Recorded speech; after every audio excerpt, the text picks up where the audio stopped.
ABC's Jonathan Karl has written a book about the Trump presidency, claiming that Steve Mnuchin, former Treasury Secretary under Trump, and former Secretary of State Mike Pompeo considered invoking the 25th Amendment to remove Trump from office following the January 6th riots.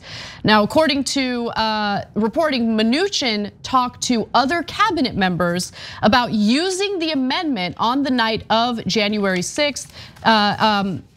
On the night of January 6th, the day of the attack, and the following day. Mnuchin spoke to Mike Pompeo, Trump's Secretary of State, and an avowed loyalist. Now, apparently Pompeo even went so far as to ask about a legal analysis for that process, right? Like, how would it play out? Is it worth doing? Can we actually get it done? But the analysis determined that it would take too much time, considering that Trump only had 14 days left in office, and any attempt to forcefully remove him would be subject to legal challenge. And so, of course, Mnuchin and Pompeo were reached for comment.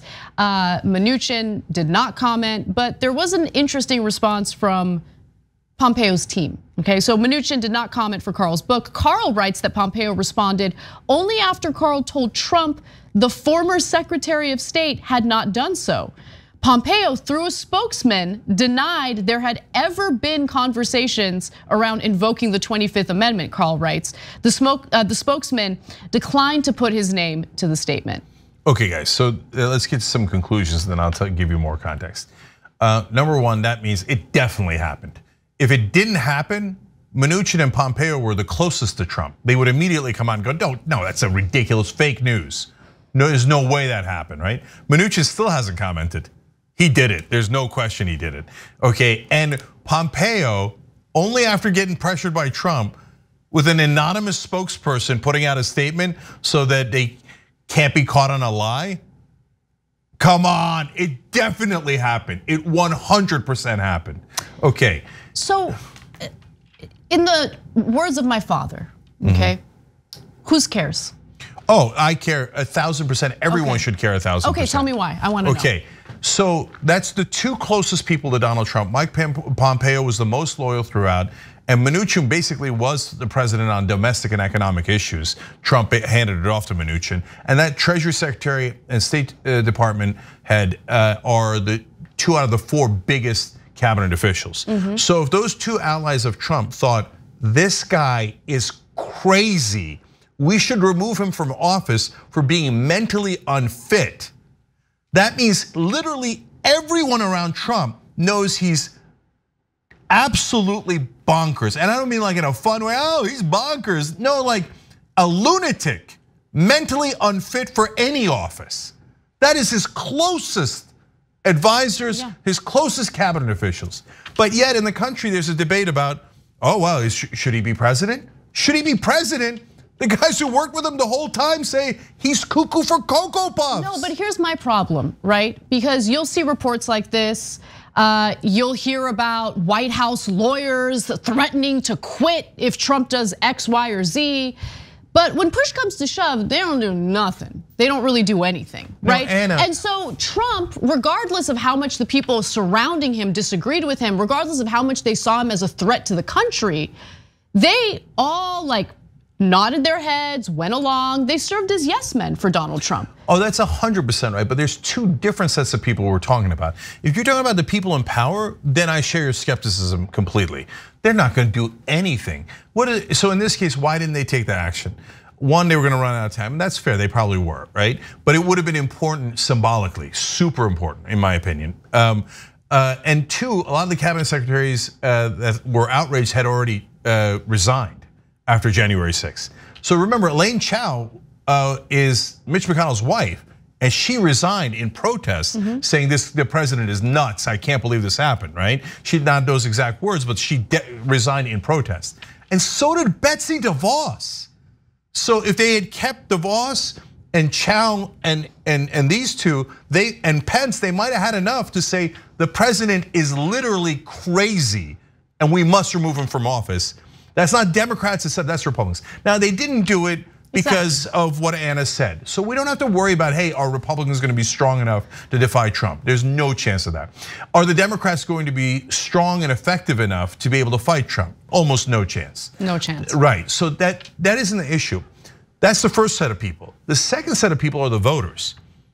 If the voters all actually knew that everyone around Donald Trump thinks he's mentally unfit, that could affect their votes. And certainly, Anna, even if you say no, 40% of the country is utterly hopeless. No. If you told them Trump is literally nuts, but hates brown people, they would still vote for him. Okay, I might, I think that's too high a number, and I think half of Republicans are in that category, the other half are more questionable. But remember, there's independents, and they would be greatly swayed by that. They would be. It's in the polling. You could see they sway back and forth on the issues. Okay, and so, but has it been explained to the American people enough? No, Trump's top allies thinks he's nuts, right? And the answer is no. So the next time he goes into election, the Democrats will barely bring it up. The media will just do their standard yelling at Trump and call him a racist and stuff. And the American people will never find out the guy's an actual lunatic.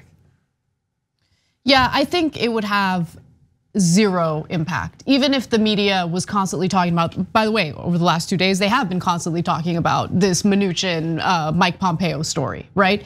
I don't think it has an impact on his base at all. And I think what the issue is, look, what did Donald Trump in the 2020 election?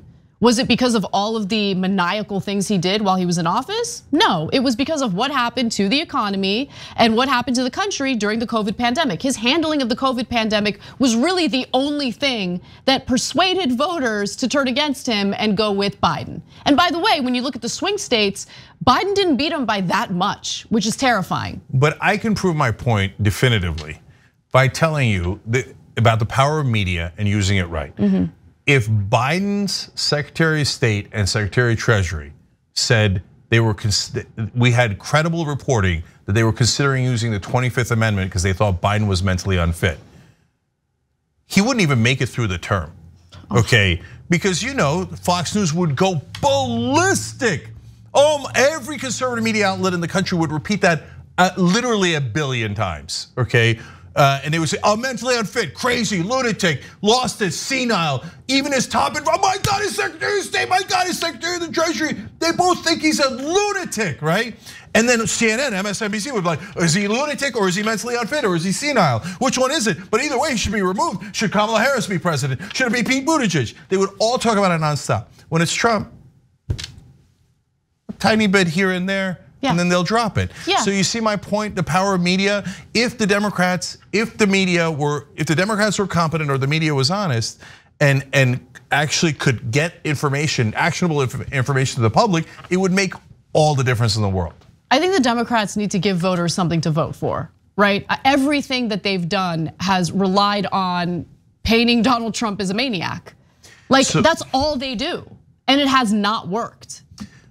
Well, Anna, I'll end on this, okay? It is enormously possible to do both. Trump used to attack everyone 24/7, and they were all effective because they were amplified. So it wasn't like Trump wasn't like, well, I can't attack Clinton and Eric Holder at the same time, to pick two random Democrats.